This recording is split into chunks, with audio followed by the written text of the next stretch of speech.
Lígia Fagundes Telles, nascida em 1923 e falecida em 2022, ficou conhecida internacionalmente pelas suas obras de romance e narrativas breves. Presente na coletânea Venha Ver o Pôr do Sol e Outros Contos de 1988, este é um dos textos mais consagrados da autora, combinando elementos de fantasia, drama e terror. O enredo é protagonizado por Raquel e Ricardo, dois antigos namorados que marcam um reencontro no cemitério. O local teria sido escolhido pelo homem para manter o secretismo do evento. Embora suas palavras sejam doces, os seus gestos parecem denunciar que ele tem alguma intenção oculta. No final, descobrimos que estamos perante uma história de ciúme e loucura que termina de uma forma trágica. Ricardo prefere matar Raquel, ou antes enterrá-la viva, do que aceitar o fim do relacionamento e o novo romance que ela vivia. Dessa forma, Lígia Fagundes Telles estabelece um cenário de horror próximo do cotidiano. Infelizmente, são inúmeros os casos de feminicídio que ocorrem em condições similares. Ela subiu sem pressa a tortuosa ladeira. À medida que avançava, as casas iam rareando. Modestas casas espalhadas sem simetria e ilhadas em terrenos baldios. No meio da rua sem calçamento, coberta aqui e ali por um mato rasteiro, algumas crianças brincavam de roda.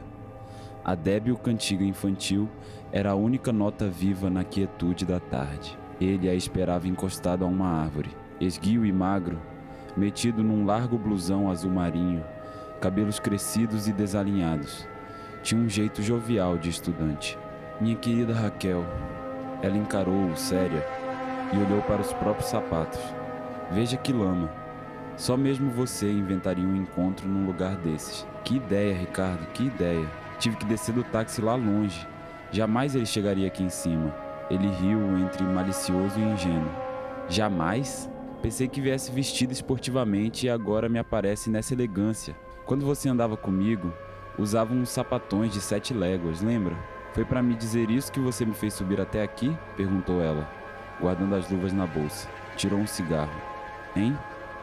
Ah, Raquel. E ele tomou-a pelo braço. Você está uma coisa de linda. E fuma agora uns cigarrinhos pilantras, azul e dourado. Juro que eu tinha que ver ainda uma vez toda essa beleza, sentir esse perfume. Então, fiz mal? Podia ter escolhido um outro lugar, não? E que é isso aí? Um cemitério?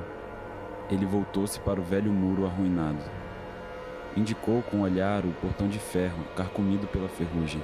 Cemitério abandonado, meu anjo. Vivos e mortos desertaram todos. Nem os fantasmas sobraram. Olha aí como as crianças brincam sem medo, acrescentou, apontando as crianças na sua ciranda.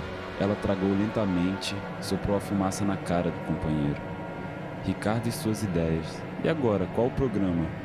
Brandamente ele a tomou pela cintura. Conheço bem tudo isso. Minha gente está enterrada aí. Vamos entrar um instante e te mostrarei o pôr do sol mais lindo do mundo. Ela encarou-o por um instante, envergou a cabeça para trás numa risada.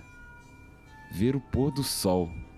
Ali, meu Deus, fabuloso, fabuloso. Me implora um último encontro, me atormenta dias seguidos, me faz vir de longe para essa buraqueira, só mais uma vez, só mais uma, e para quê? Para ver um pôr do sol no cemitério. Ele riu também, afetando um encabulamento como um menino pilhado em falta. Raquel, minha querida, não faça assim comigo. Você sabe que eu gostaria era de te levar ao meu apartamento, mas fiquei mais pobre ainda, como se isso fosse possível. Moro agora numa pensão horrenda. A dona é uma medusa que vive espiando pelo buraco da fechadura. E você acha que eu iria? Não se zangue, sei que você não iria. Você está sendo fidelíssimo. Então pensei, se pudéssemos conversar um pouco numa rua afastada, disse ele, aproximando-se mais. Acariciou-lhe o braço com as pontas dos dedos, ficou sério, e aos poucos, inúmeras rugazinhas foram se formando em redor de seus olhos ligeiramente apertados. Os leques de rugas se aprofundaram numa expressão astuta. Não era nesse instante tão jovem como aparentava, mas logo sorriu e a rede de rugas desapareceu sem deixar vestígio. Voltou-lhe novamente o ar inexperiente e meio desatento. Você fez bem em vir. Quer dizer que o programa... E não podíamos tomar alguma coisa num bar? Estou sem dinheiro, meu anjo, vê se entende. Mas eu pago. Com o dinheiro dele, prefiro beber formicida. Escolhi esse passeio porque é de graça e muito decente. Não pode haver um passeio mais decente, não concorda comigo? Até romântico. Ela olhou em redor, puxou o braço que ele apertava. Foi um risco enorme, Ricardo. Ele é ciumentíssimo. Está farto de saber que tive meus casos. Se isso nos pilha juntos, então sim. Quero só ver se alguma das suas fabulosas ideias vai me consertar a vida. Mas me lembrei desse lugar justamente porque não quero que você se arrisque, meu anjo. Não tem lugar mais discreto do que um cemitério abandonado. Veja, completamente abandonado. Prosseguiu ele abrindo o portão. Os velhos gonzos gemeram. Jamais seu amigo ou um amigo do seu amigo saberá que estivemos aqui. É um risco enorme, já disse. Não insista nessas brincadeiras, por favor. E se vem um enterro? Não suporto enterros. Mas enterro de quem? Raquel, quantas vezes preciso repetir a mesma coisa? Há séculos ninguém mais é enterrado aqui. Acho que nem os ossos sobraram. Que bobagem. Vem comigo, pode me dar o braço, não tenha medo. O mato rasteiro dominava tudo. E não satisfeito de ter se alastrado furioso pelos canteiros, subira pelas sepulturas, infiltrara-se ávido pelos rachões dos mármores, invadia as alamedas de pedregulhos esverdinhados como se quisesse, com sua violenta força de vida, cobrir para sempre os últimos vestígios da morte. Foram andando pela longa alameda banhada de sol. Os passos de ambos ressoavam sonoros como uma estranha música feita do som das folhas secas trituradas sobre os pedregulhos. Amuada, mas obediente, ela se deixava conduzir como uma criança. Às vezes mostrava certa curiosidade por uma ou outra sepultura com os pálidos medalhões de retratos esmaltados. É imenso, hein? E tão miserável. Nunca vi um cemitério mais miserável. Que deprimente, exclamou ela, atirando a ponta do cigarro na direção de um anjinho de cabeça decepada. Vamos embora, Ricardo. Chega. Ali, Raquel. Olha um pouco para essa tarde. Deprimente por quê? Não sei onde foi que eu li. A beleza não está nem na luz da manhã, nem na sombra da noite. Está no crepúsculo, nesse meio tom, nessa ambiguidade. Estou lhe dando um crepúsculo numa bandeja e você se queixa. Eu não gosto de cemitério, já disse. E ainda mais cemitério pobre. Delicadamente ele beijou-lhe a mão. Você prometeu dar um fim de tarde a esse seu escravo. É, mas fiz mal. Pode ser muito engraçado, mas não quero me arriscar mais. Ele é tão rico assim? Riquíssimo.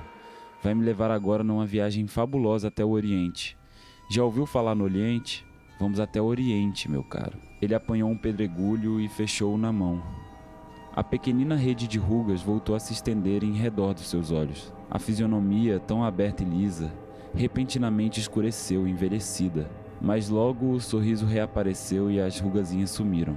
Eu também te levei um dia para passear de barco, lembra? Recostando a cabeça no ombro do homem, ela retardou o passo. Sabe, Ricardo, acho que você é mesmo meio tantã. Mas apesar de tudo, tenho às vezes saudades daquele tempo. Que ano aquele? Quando penso, não entendo como aguentei tanto. Imagina, 1 ano. É que você tinha lido A Dama das Carmélias, ficou assim toda frágil, toda sentimental. E agora? Que romance você está lendo agora? Nenhum, respondeu ela, franzindo os lábios. Deteve-se para ler a inscrição de uma laje despedaçada. Minha querida esposa, eterna saudade, leu em voz baixa. Pois sim, durou pouco essa eternidade. Ele atirou um pedregulho num canteiro ressequido. Mas é esse abandono na morte que faz o encanto disto. Não se encontra mais a menor intervenção dos vivos, a estúpida intervenção dos vivos. Veja, disse apontando uma sepultura fendida, a erva daninha brotando insólita dentro da fenda. O musgo já cobriu o nome da pedra. Por cima do musgo ainda viram as raízes, depois as folhas. Esta a morte perfeita, nem lembrança nem saudade, nem o nome sequer, nem isso. Ela aconchegou-se mais a ele, bocejou. Está bem, mas agora vamos embora que já me diverti muito. Faz tempo que não me divirto tanto, só mesmo um cara como você podia me fazer divertir assim. Deu-lhe um rápido beijo na face. Chega, Ricardo, quero ir embora. Mais alguns passos. Mas esse cemitério não acaba mais, já andamos quilômetros. Olhou para trás. Nunca andei tanto, Ricardo. Vou ficar exausta. A boa vida te deixou preguiçosa? Que feio, lamentou ele, impelindo-a para frente. Dobrando essa alameda, fica o jazigo da minha gente. É de lá que se vê o pôr do sol. Sabe, Raquel, andei muitas vezes por aqui de mãos dadas com minha prima. Tínhamos então 12 anos. Todos os domingos, minha mãe vinha trazer flores e arrumar nossa capelinha, onde já estava enterrado meu pai. Eu e minha priminha víamos com ela e ficávamos por aí, de mãos dadas, fazendo tantos planos. Agora as duas estão mortas. Sua prima também? Também. Morreu quando completou 15 anos. Não era propriamente bonita, mas tinha uns olhos, eram assim, verdes como os seus, parecido com os seus. Extraordinário, Raquel. Extraordinário como vocês duas. Penso agora que toda a beleza dela residia apenas nos olhos, assim meio oblíquos como os seus. Vocês se amaram? Ela me amou. Foi a única criatura que fez um gesto, enfim, não tem importância. Raquel tirou-lhe o cigarro. Eu gostei de você, Ricardo. E eu te amei. E te amo ainda, Ricardo disse. Percebe agora a diferença? Um pássaro rompeu o cipreste e soltou um grito. Ela estremeceu. Esfriou, não? Vamos embora. Já chegamos, meu anjo. Aqui estão meus mortos. Pararam diante de uma capelinha coberta, de alto a baixo por uma trepadeira selvagem, que a envolvia num furioso abraço de cipós e folhas. A estreita porta rangeu quando ele abriu de par em par. A luz invadiu um cubículo de paredes enegrecidas, cheias de estrias de antigas goteiras. No centro do cubículo, um altar meio desmantelado, coberto por uma toalha que adquirira a cor do tempo. 2 vasos de desbotada opalina ladeavam um tosco crucifixo de madeira. Entre os braços da cruz, uma aranha tecera 2 triângulos de teias já rompidas, pendendo como farrapos de um manto que alguém colocara sobre os ombros do Cristo. Na parede lateral à direita da porta, uma portinhola de ferro dando acesso para uma escada de pedra, descendo em caracol para a catacumba. Ela entrou na ponta dos pés, evitando roçar, mesmo que de leve, naqueles rostos da capelinha. Que triste que é isso, Ricardo. Nunca mais você esteve aqui? Ele tocou na face da imagem recoberta de poeira, sorriu melancólico.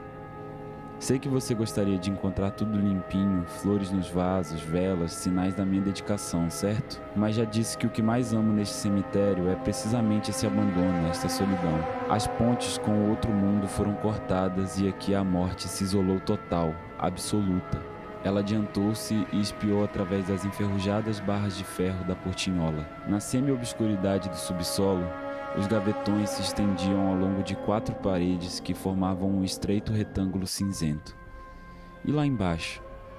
Pois lá estão as gavetas, e nas gavetas minhas raízes. Pó, meu anjo, pó, murmurou ele. Abriu a portinhola e desceu a escada. Aproximou-se de uma gaveta no centro da parede, segurando firme na alça de bronze, como se fosse puxá-la. A cômoda de pedra. Não é grandiosa? Detendo-se no topo da escada, ela inclinou-se mais para ver melhor.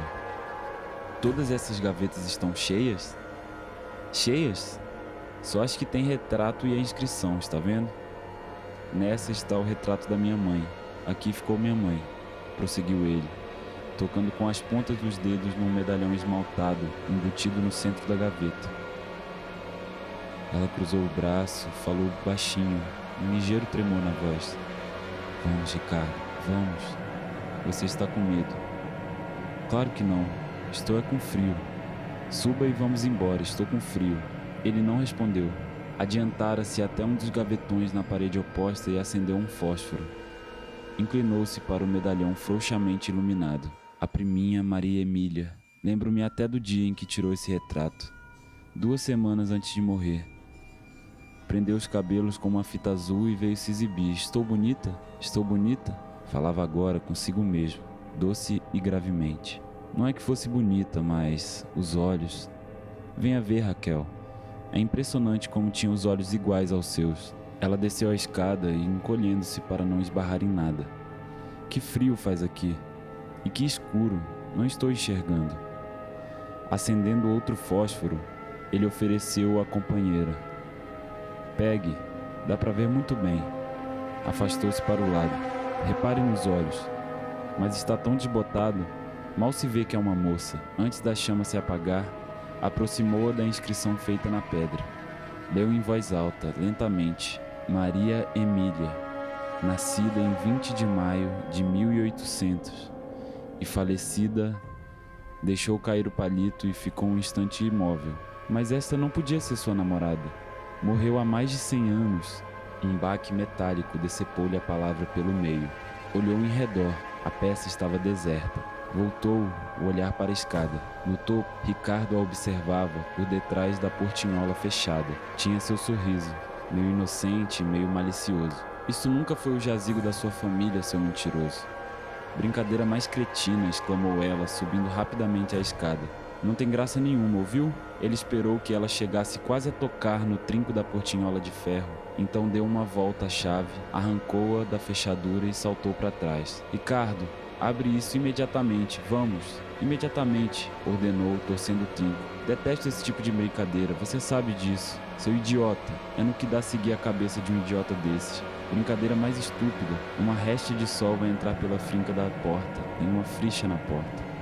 Depois vai se afastando devagarinho, bem devagarinho. Você terá o pôr do sol mais belo do mundo. Ela sacudia a portinhola. Ricardo, chega, já disse, chega. Abre imediatamente, imediatamente. Sacudiu a portinhola com mais força ainda. Agarrou-se a ela, dependurando-se por entre as grades. Ficou ofegante, os olhos cheios de lágrimas. Ensaiou um sorriso. Ouça, meu bem, foi engraçadíssimo, mas agora preciso ir mesmo. Vamos, abra. Ele já não sorria. Estava sério, os olhos diminuídos. Em redor deles, reapareceram as rugazinhas abertas em leque. Boa noite, Raquel.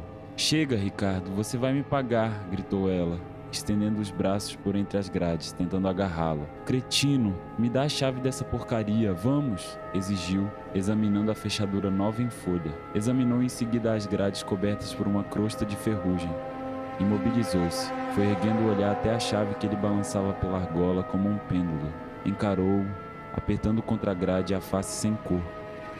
Esbugalhou os olhos num espasmo e amoleceu o corpo. Foi escorregando. Não. Voltado ainda para ela, ele chegara até a porta e abriu os braços. Foi puxando as duas folhas escancaradas.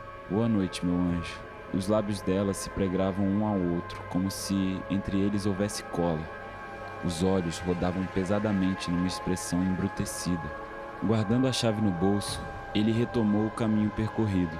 No breve silêncio, o som dos pedregulhos se entrechocando, úmido sob seus sapatos. E de repente, o grito medonho. Não! Durante algum tempo ele ainda ouviu os gritos que se multiplicaram, semelhantes aos de um animal sendo estraçalhado. Depois, os uivos foram ficando mais remotos, abafados, como se viessem das profundezas da terra. Assim que atingiu o portão do cemitério, ele lançou ao poente um olhar mortiço. Ficou atento. Nenhum ouvido humano escutaria agora qualquer chamado. Acendeu um cigarro e foi descendo a ladeira. Crianças ao longe brincavam de roda.